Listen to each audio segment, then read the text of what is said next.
Is the mind of a newborn a blank slate, awaiting stimuli and input from the world to obtain structure and form, or does it have a preformed structure which influences how we experience the world? This question has long interested psychologists and philosophers alike. Carl Jung, the 20th century psychiatrist and founder of analytical psychology, believed the latter to be the case. There exist, according to Jung, identical psychic structures common to all, which are heritable and influence the way all humans experience the world. Jung called these structures archetypes, and in this video we will provide a detailed introduction to archetypes, explaining what they are, how they influence our lives, their relationship to symbols, and Jung's ideas on the connection between religious experiences and the archetypes. Carl Jung, in addition to being a practicing psychiatrist, was one of the foremost experts on the study of religious and mythological symbology. It was work in both these fields that led him to the discovery of the archetypes. In studying the myths and religions of cultures past and present, Jung noticed that many of them shared similar patterns, themes, and symbols. This was interesting in its own right, but what further piqued Jung's curiosity was that some of these same themes and symbols arose in the dreams and fantasies of patients who suffered from schizophrenia. What could account for such similarities? Jung proposed that the human mind, or psyche, is not exclusively the product of personal experience, but rather contains elements which are pre-personal or transpersonal and common to all. These elements he called the archetypes, and he proposed that it is their influence on human thought and behavior that gives rise to the similarities between the various myths and religions. To properly understand the role of the archetypes, we must first explain Jung's conception of the psyche. Jung described the psyche as one's total personality, encompassing all one's thoughts, behaviors, feelings, and emotions. Jung divided the psyche into three major realms: consciousness, the personal unconscious, and the collective unconscious. These three realms are not closed off from one another, but constantly interact in a compensatory manner. The conscious realm is simply one's field of awareness, consisting of those psychic contents that one has knowledge of. In other words, any experience that enters one's field of awareness takes on the quality of consciousness. The conscious realm of the psyche, while extremely important in its own right, is, according to Jung, dwarfed in scope by the unconscious realm. The unconscious consists of those psychic contents which one is unaware of, and Jung divided it into two main parts: the personal unconscious and the collective unconscious. The personal unconscious, as the name suggests, is particular to each individual. It consists of events of one's life that are deemed insignificant, are forgotten, or are repressed due to their distressing nature. In addition to the personal unconscious, there is a deeper and more fundamental realm of the unconscious, which Jung called the collective unconscious. The collective unconscious consists of psychic structures or cognitive categories which are not unique to the individual, but rather shared by all, influencing our thoughts, behaviors, and the way we look at the world. In other words, the collective unconscious is home to the archetypes.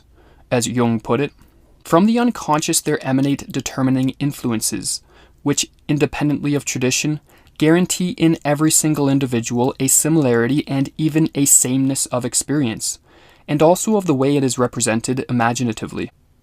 Jung's student, Erich Neumann, used the analogy of physical organs to help illuminate the concept of the archetypes. Just as a body is structured by organs which are largely formed prior to birth, so the mind possesses psychic organs which structure it, i.e. the archetypes. Furthermore, just as the physical organs in most cases operate without one's conscious awareness, so do the archetypes. And most importantly, just as adequately functioning physical organs are essential for a healthy body, a healthy mind is reliant on the proper functioning of the archetypes, as Neumann explains. The archetypal structural elements of the psyche are psychic organs, upon whose functioning the well-being of the individual depends, and whose injury has disastrous consequences. An important difference between the physical organs and the archetypes is that while physical organs can be directly observed with the senses, the archetypes cannot. The existence of archetypes is revealed by the arrangements they produce in consciousness, namely through the manifestation of symbolic imagery. It is only through the interpretation of the symbols manifested by the archetypes that one can gain an understanding of the archetypal pattern of the human mind. Edward Edinger, in his work Ego and Archetype, provides an explanation of what a symbol is with respect to Jungian psychology by contrasting it to a sign. A sign is a token of meaning that stands for a known entity. By this definition, language is a system of signs, not symbols. A symbol, on the other hand, is an image or representation which points to something essentially unknown, a mystery. A sign communicates abstract, objective meaning, whereas a symbol conveys living, subjective meaning. While signs, by this definition, point to definite things which exist in the world, symbols do not stand for things which exist in the physical world, but rather point to the existence of unknown elements of the psyche or patterns of the unconscious, as Jung put it. Whenever we speak of symbolic contents, we move in a world of images that point to something ineffable. We do not know how clear or unclear these images, metaphors, and concepts are in respect of their transcendental object. However, there is no doubt that there is something behind these images that transcends consciousness and operates in such a way that the statements do not vary limitlessly and chaotically, but clearly all relate to a few basic principles or archetypes. It is important to point out that the archetypes do not manifest the exact same set of symbolic images for each person. Rather, the archetypes provide the structure, not the specific form, of the symbolic image. The specific form the images take differ from culture to culture and even individually. However, as Jung stated in the passage just quoted, the symbolic manifestation of the archetypes do not vary limitlessly and chaotically. Therefore, as one takes note of and reflects on the symbols as they are manifested in consciousness, knowledge of the archetypal structure of the mind can be obtained. Eric Newman describes the role of the symbol in producing knowledge of the archetypes in the following way. The form of representation peculiar to the unconscious is not that of the conscious mind. It neither attempts nor is able to seize hold of and define its objects in a series of discursive explanations, and reduce them to clarity by logical analysis. The way of the unconscious is different. Symbols gather round the thing to be explained, understood, interpreted. The act of becoming conscious consists in the concentric groupings of symbols around the object, all circumscribing and describing the unknown from many sides. Each symbol lays bare another essential side of the object to be grasped, points to another facet of meaning. Only the canon of these symbols congregating about the center in question, the coherent symbol group, can lead to an understanding of what the symbols point to and of what they are trying to express. To provide an example of the types of symbols which are manifested by the archetypes, we will look at the archetype Jung called the self. The self is the central archetype, and its role is in unifying the other archetypal structures of the psyche. According to Jung, the importance of the self-archetype coincides with the fact that it is the source of many of the symbols found in religions and myths. Edward Edinger in Ego and Archetype reveals the wide array of symbols manifested by the self. The self is expressed by certain typical symbolic images called mandalas.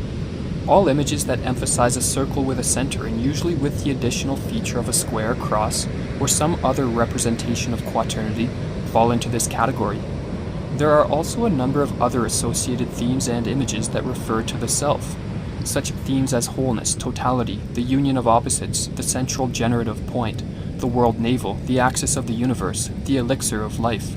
All refer to the self, the central source of life energy, the fountain of our being, which is most simply described as God.